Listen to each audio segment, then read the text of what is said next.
नमस्कार दोस्तों, जय सिया राम। दोस्तों, ये बात आज से 7 साल पहले यानी कि साल 2016 की है, जब मैंने 12वीं पास करके कॉलेज में कदम रखा था और बीए की छात्रा बनी थी। तब क्योंकि पूरा विद्यालय आज की तरह ही सेक्युलर हुआ करता था। जी हाँ, मेरे पिता की जागीर नहीं थी ना कि मैं उस कॉलेज में जाकर सनातनी बनकर जा सकती थी। इसीलिए उस समय आप लोगों की तरह ही मैं भी सेक्युलर बनने को बहुत ज्यादा मजबूर थी। अब क्योंकि मैं बीए में थी तो मेरे विषय वही थे जिन्हें या तो देश के वामपंथी या गद्दारों ने लिखा है, या फिर मैं पढ़ रही थी पश्चिमी सभ्यता पर आधारित विषय, जिनका शायद हमारे देश की वास्तविक व्यवस्था से कोई लेना देना नहीं था। अब आप लोग समझ सकते हैं कि मेरे विषय क्या रहे होंगे। फिर भी जिक्र हुआ है तो आपको बता ही देती हूँ कि मैंने विषय इतिहास और राजनीति शास्त्र लिया था, और दोनों ही विषय मैंने भारत और हिंदुओं के विरुद्ध ही पढ़े थे। क्योंकि इतिहास में थे मुगलों के वंशजों की राह पर चलने वाले नेहरू, गांधी और कांग्रेस, और राजनीति में थे अंग्रेजों के गुलाम नेहरू, गांधी और कांग्रेस, और ये तीनों ही इस्लाम ईसाईयत के बहुत ही बड़े प्रचारक रहे हैं। तब मैंने पढ़ा था कि मजहब नहीं सिखाता है आपस में बैर रखना। कई बार इस लाइन को लेकर अध्यापकों से पूछा तो बोले इसका मतलब है कि इस्लाम हमेशा ही शांति का संदेश देता आया है। अब क्योंकि इतिहास की छात्रा थी तो रहा नहीं गया मुझसे। मैंने बीए की किताबों को थोड़ा सा साइड किया और इंटरनेट के माध्यम से मजहब की महत्ता को समझने निकल पड़ी। लेकिन फिर मुलाकात हुई एक मुस्लिम लड़की से। उसके पहनावे को देखकर मन ने कहा कि दोस्ती मत कर, मगर इससे अपने कुछ डाउट क्लियर कर ले। तो मैं उसके पास गई और मैंने उससे पूछा कि बहन, इसका मतलब बताओगी क्या होता है मजहब नहीं सिखाता आपस में बैर रखना? तो उसने कहा, लगता है तुमको हमारे इस्लाम के बारे में जानने की बहुत ही इच्छा है। मैंने कहा कुछ ऐसा ही समझ लो। तब उसने मुझे इस्लाम की मजहबी किताब यानी कुरान का रेफरेंस देकर कहा कि हमारे मजहब को जानना है तो इस किताब को पढ़ लो।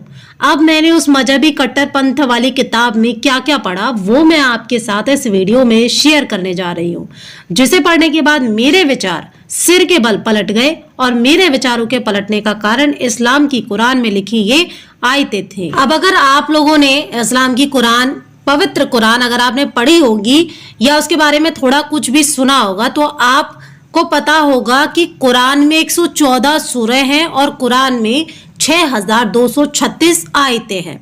इसके ऊपर जो भी सूरह आती है, जो भी आयत आती है, वो सब कुछ मिलावट है। जैसा कि हमारे धर्म ग्रंथ गीता, महाभारत, रामायण में इन वामपंथियों ने मिलकर मिलावट की है, उसी तरीके से कुरान में भी कट्टरपंथियों ने, जो कि जिहाद का रास्ता अपनाते हैं, उन लोगों ने इसमें भी मिलावट कर रखी है।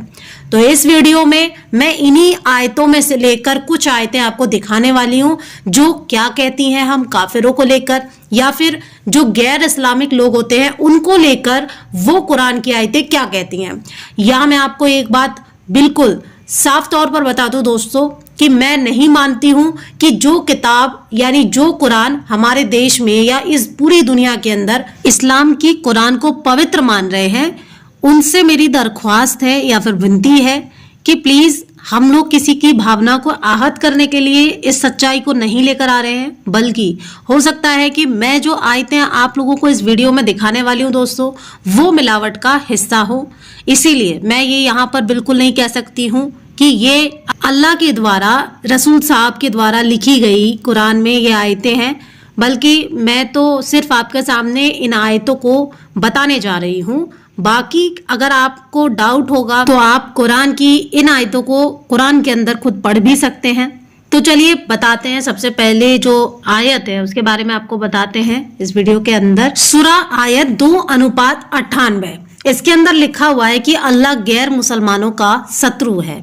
सूरा आयत 3:85 में लिखा हुआ है कि इस्लाम के अलावा कोई अन्य धर्म या मजहब स्वीकार नहीं करना चाहिए। सूरा आयत 8:12 में लिखा गया है कि इस्लाम को इनकार करने वालों के दिलों में अल्लाह खौफ भर देगा और मुसलमानों तुम उनकी गर्दन पर वार करके उनका अंग अंग काट देना। सूरा आयत 3:118 में लिखा है कि केवल मुसलमानों को ही अपना अंतरंग मित्र बनाओ। सूरा आयत 3:28 और 9:23 में लिखा हुआ है कि गैर मुसलमानों को दोस्त ना बनाओ।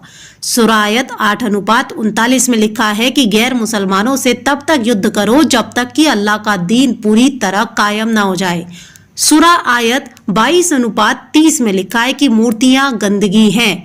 सूरा आयत 9:5 में लिखा है कि मूर्ति पूजकों को जहां और जैसे पाओ वहां पर घात लगाकर उन्हें मार दो।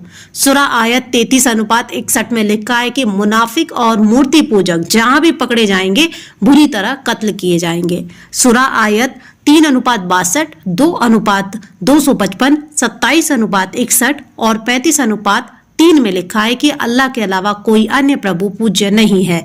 सूरा आयत 21:98 में लिखा है कि अल्लाह के सिवाय किसी और को पूजने वाले जहन्नुम का ईंधन है। सूरा आयत 9:28 में लिखा है कि मूर्ति पूजक नापाक यानी अपवित्र होते हैं। सूरा आयत 4:101 में लिखा है कि काफिर तुम्हारे खुले दुश्मन है। सूरा आयत 9:123 में लिखा है कि काफिरों पर जुल्म करो। सूरा आयत 9:29 में लिखा है कि काफिरों को अपमानित कर उनसे जजिया कर लो।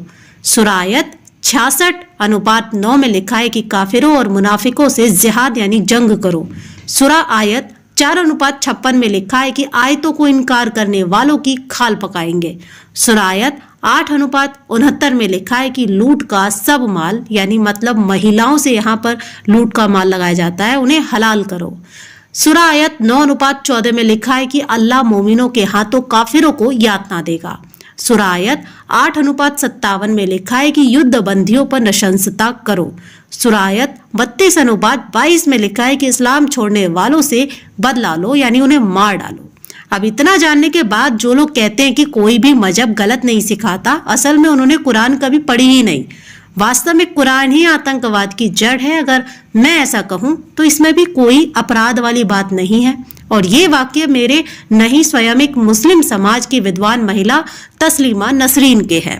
जिन हिंदुओं को मेरे बताए रेफरेंस में विश्वास ना हो तो वो कुरान डाउनलोड कर ले और मेरे रेफरेंस को चेक कर ले, क्रॉस चेक कर ले, और मुसलमानों को इसमें कोई गलती नजर आए तो वो मुझसे बेझिझक कमेंट बॉक्स में बता सकते हैं कि यहाँ मैंने बोलने में या बताने में गलती कर दी है। वरना ये जो कन्हैया कुमार जैसे जो लोग हैं या फिर ये जो अंधे सेक्युलर लोग हैं, आधी अधूरी जानकारी लेकर समाज में भ्रम फैलाया करते हैं, इनसे निवेदन है कि जब जिस चीज का ज्ञान ना हो तो लोगों में झूठा भ्रम ना फैलाएं और किसी भी मजहब पंथ समुदाय को यूं ही बेवजह दुनिया में लोगों के ऊपर हावी करने में अपना बढ़ चढ़कर योगदान ना दें।